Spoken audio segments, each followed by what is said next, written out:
precious are you feeling? But you got it all. Believe it.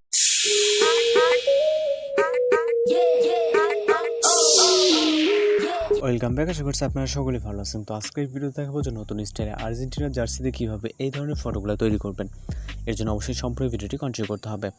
এ ধরনের ফটোগুলো তৈরি করার জন্য আমাদের জিমিনি অ্যাপ্লিকেশনটিকে ওপেন করতে হবে, যেটি প্লে স্টোরে পেয়ে যাবেন। ওইখান থেকে খুব সহজে এটাকে ইনস্টল করে ওপেন করতে পারবেন। ইনস্টল করা থাকলে অবশ্যই আপডেট আছে কিনা চেক করবেন, দেন আপনি আপনার মতো করে ওপেন করবেন। এরপরে এক মিনিট ফেস দেখতে পাবেন, এখান থেকে আপনি প্লাস আইকনে ক্লিক করে গ্যালারিতে চলে যাবেন। আপনার ফেসটি ক্লিয়ারলি বোঝা যায় এবং ক্লোজ একটি পিকচারকে সিলেক্ট করবেন যেটাতে ফেসটি ক্লিয়ারলি বোঝা যায়। পিকচারটা আপলোড হবে, জাস্ট 4-5 সেকেন্ডের মতো সময় নেবে। এরপরে এখানে একটি প্রম্পট অ্যাড করতে হবে, যে প্রম্পটে আপনারা ভিডিওর ডেসক্রিপশন বক্সে পেয়ে যাবেন। এখন যে ভিডিওটি দেখতে পাচ্ছেন এইটার ডেসক্রিপশন বক্সটা চেক করবেন, করার পর এখান থেকে একটি প্রম্পট দেখতে পাবেন, এটাকে কপি করবেন। কপি করার পর ফটো টেক্সট বক্সে এটাকে পেস্ট করবেন।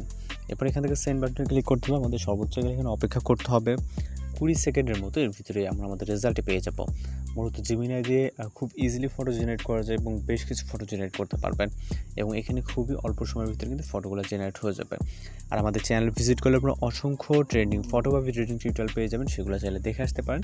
তো জাস্ট দেখতে পাচ্ছেন নর্মাল একটি পিকচার আমরা যদি এখানে দেখাই এবং ফেসের সাথে 100% মিল আছে ক্লোজ হওয়ার কারণে, জাস্ট এটাকে সেভ করার জন্য এখান থেকে ভিউ করে সেভ অপশনে ক্লিক করবেন, তাহলে এটা সেভ হয়ে যাবে। তো এইভাবে এই ধরনের ফটোগুলো তৈরি করে নিতে পারেন। কোথাও সমস্যা অবশ্যই জানাবেন। দেখা হচ্ছে নতুন কোনো ভিডিওতে। ভালো থাকবেন, সুস্থ থাকবেন।